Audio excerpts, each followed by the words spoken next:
O Elmo Elizabeth Nonroforo o ndong talenta kavalevu na Radio Fiji One. Nimbula binak. Ayong go ero ni mainandi.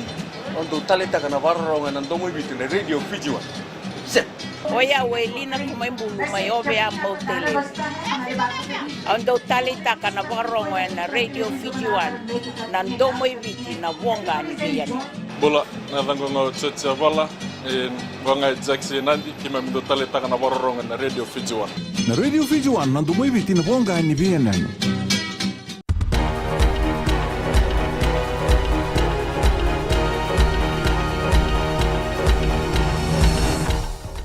Ni sambulu binaka se kwengo na pagaleleka ni nonde tukutuku kunendo na yalo kalau retiko kina ni ra be mokutiko na tambana ni obisa kambiuda kitu ena mona liba kile kasa mataki ni ya tambaki ni yalo longo mai Pacific haba ena mataka ni kuwa ka laure ni rato lo mokutiko eso na liuni bonua kara tauri boka besu laure ni yalo longo ni ndua ka ngole tiko yani yang onisala gai tambaka na be kayado karto yang taktiko na ilala obisa na linga ni marama ka lako bata na non ratange laki tiko oira eratori wa besu tukono ana na isoro mai na tambani obisa ni rato na banga ngana be kayado ka sa ker tiko na tambana ni obisa ki be kenda na leoni bonua menda uribote takanga bakandonu na be kaongo kina tambani obisa ka kuni mbiuta dake ena mona liba wakati lewana direkta ni tambani bembe tagi ni matani tu o Christopher Pride ni siang ni tiko na ibangandina kaukaua merato na mbita kikina o chone ndakubula Siti Beni Rambuka Mahendra Chaudhry Biman Prasad K2 Peni Mbamba ka kila kasa mataki ni rato boroka na tambana ya walu ni Public Order Act tomano Pride ni siang ni tiko telangani ibangandina merato mbita kina dhala ni kena baburei na tiko ya babala kasiang ni salabata kina tambana e vas sambul kawalu ena crimes decree ene katinikan tu ni bula saoti erto besu ni laulauko ka tauriti ko besu ene katini kene katinikan tu ni bula saoti ena non rato ala kimpose bata ene kalima ni September kasiang ni soli ni bola tarra mai buana komanda ni obisa ena wase eloma esati kunko ena non bonua o Mika Singh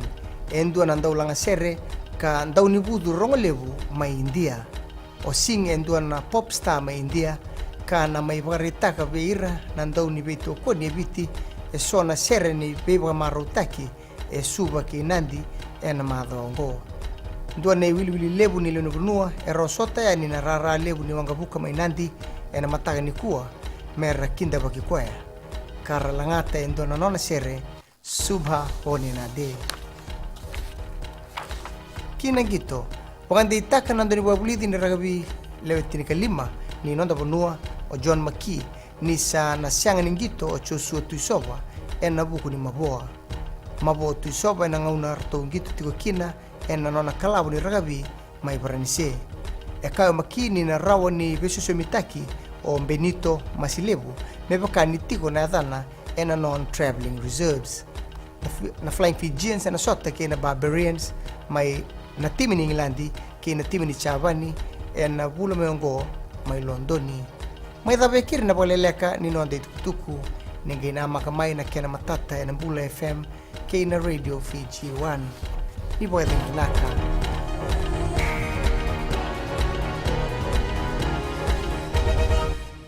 Bulanga salomitina korbotan ando tali takna varong na Bula FM namban dua ena sere